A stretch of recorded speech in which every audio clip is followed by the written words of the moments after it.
Let's go plant some things. Somehow we found a child. Does he have a motorcycle helmet on? That's ridiculous. Anyways, we're gonna plant some stuff. Probably gonna have to go grab some extra soil. But I'll flip you around. Just rake the mulch out of the way. See our newspaper? We're gonna dig a decent hole. I haven't actually unwrapped it to see how deep I need to dig it. And the idea is you bring soil all the way up to this mulch level. And as the mulch settles, the plant will still be high so you can still continue to mulch. Alright, I was trying to take a picture. Go ahead and cut it. It's a bunch of nonsense. But look at the gel stuff in there. See the gel? You done that? You No. bought them out here. You bought it like that. They ship it in that gel. They help keep the roots moist. You like you're struggling a little bit. No, I don't want to cut anything. I appreciate that. It's like Christmas, just a lot slower. Hey, don't kill that. Don't just sit there and kill the battery. Cut my face off. Peyton. Don't just sit there and kill the battery. Hallelujah, hallelujah, hallelujah. I wonder what this stuff tastes like. Stick it down to it. You do it. You do it. You do it.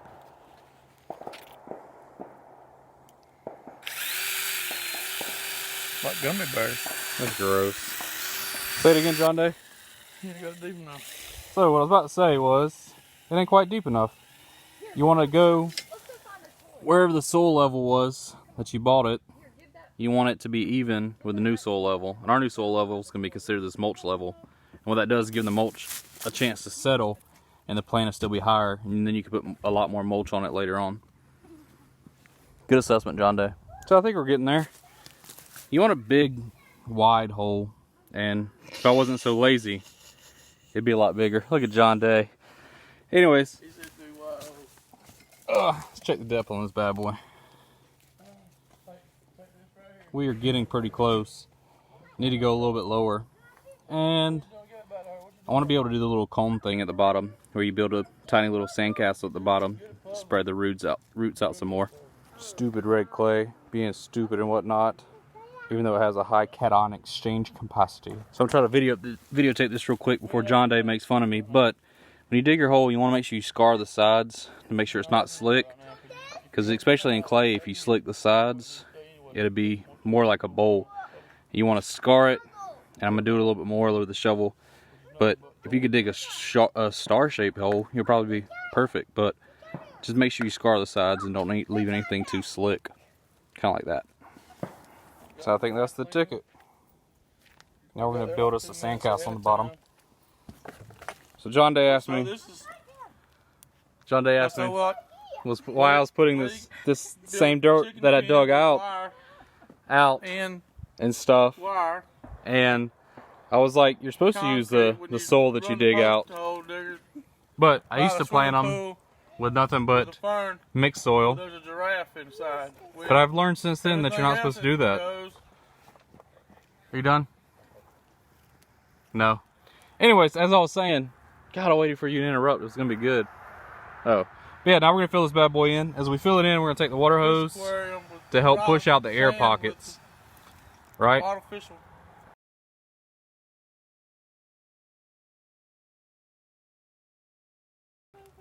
Alright, so we got to go collect more soil. And John Day's running away. Are you really running away? I've got like 6 more plants to plant. That's definitely not happening. Alright, bye John Day. I'm going to get more soil. Yep. Alright, easy way to get, or lazy way to get some soil. And it's kind of cheating because it's nice and dark. But, did I ring it? This is where our compost bin used to be. Brandon, you got a wheelbarrow over there. I know, but it's where Eugene put all the tools in it for some reason. That's good, babe.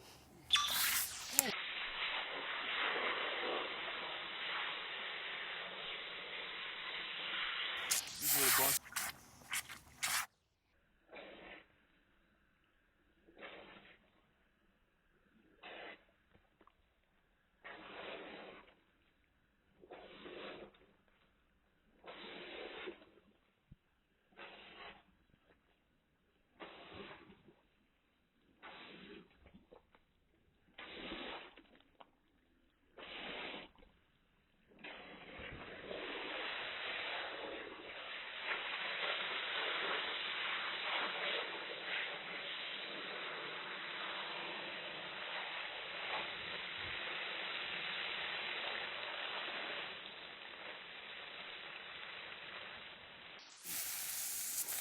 Go.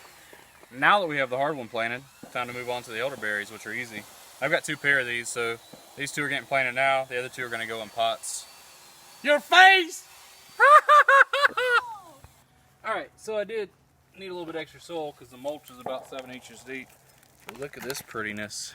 Nice, crumbly, composted mixedness with mycelium. All kinds of fun things. So we're going to add a little bit of that around the top.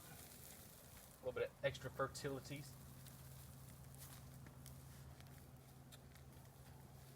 So, now the hopes are that the chickens don't come and have entirely too much fun in this bed and dig up my freshly planted plants. I've got 3 more plants that need to be planted, but we're going to do, I guess, the trench method and just kind of plant them temporarily and saturate the ground real good. Because I don't know how many pots I've got, and it's about to start raining. Anyways, thumbs up, that's what it's called. Subscribe and other stuff. Nikki's holding the phone. Say hey. Hey. It's turning around and stuff. Now it's upside down. That was an upside down Nikki. She says hello. So, but if you like gardening, homesteading, etc., or Volkswagens, etc., or Nikki on a kid's bike, can you do a Willie? No. Oh. So, or chickens. Look at those. Those are the little ones from inside.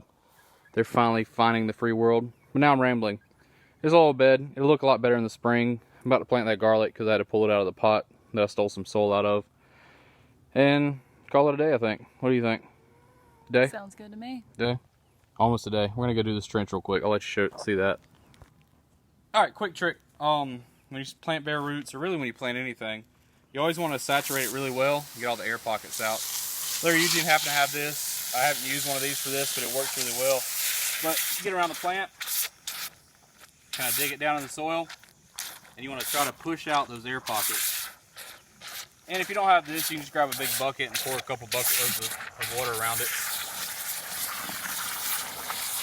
And help push out the air. And that'll keep your bare root.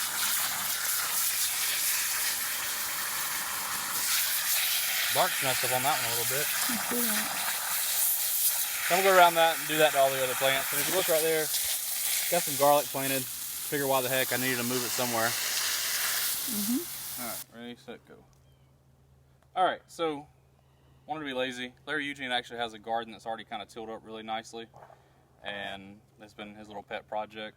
So it would be really easy to dig a trench in there, but I just don't want to do it. I don't want to drag the water hose down there. So we've got this bed right here that's kind of in rest mode for this season. And I'm going to go ahead and kind of just lean them in here. It should be really easy to dig. You got pretty dirt. Squeeze it. Just checking, see if it breaks. You ready? Anyways, so we're going to bury it in here for the temporary. Water it down, which this soil is really moist anyways. Water it down. And give it a place to rest until we're ready to plant it, which will probably be tomorrow or next week sometime. There's actually worms in here. Let's see.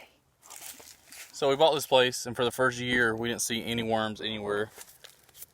There's also ants there. That's awesome. Worms in here, so that's pretty cool. Wow. This bed was made almost entirely of the same mulch that we just used to make my other bed, and duck bedding. So that's pretty cool to see this, how well it's breaking down. And it makes pretty good tomatoes this year. Can't believe how dark it is. No, it's nice, very nice. So, in the effort of boring you to death, I'm gonna dig this hole big enough to fit these roots underneath it. Where's that stupid ant at? There it goes. And lean them over on their side and water them in. Alright, so Nikki stopped the video because she doesn't love me. Just kidding. But we got the trench, we got these bad boys in here leaning sideways. I'm gonna water them down, and that should keep them nice and protected and good to go. So I'm ready to plant. Only part that makes me nervous is that this thing's already leafing out, and we got another frost coming tomorrow. So I'm going to go get some diatomaceous earth for those. Tell you to like and subscribe. And call it a day for real. Hey babe, good day? Very good day. I think so too. Chicken, good day? Jackie? Chicken thinks it's a very good day as well. Good day.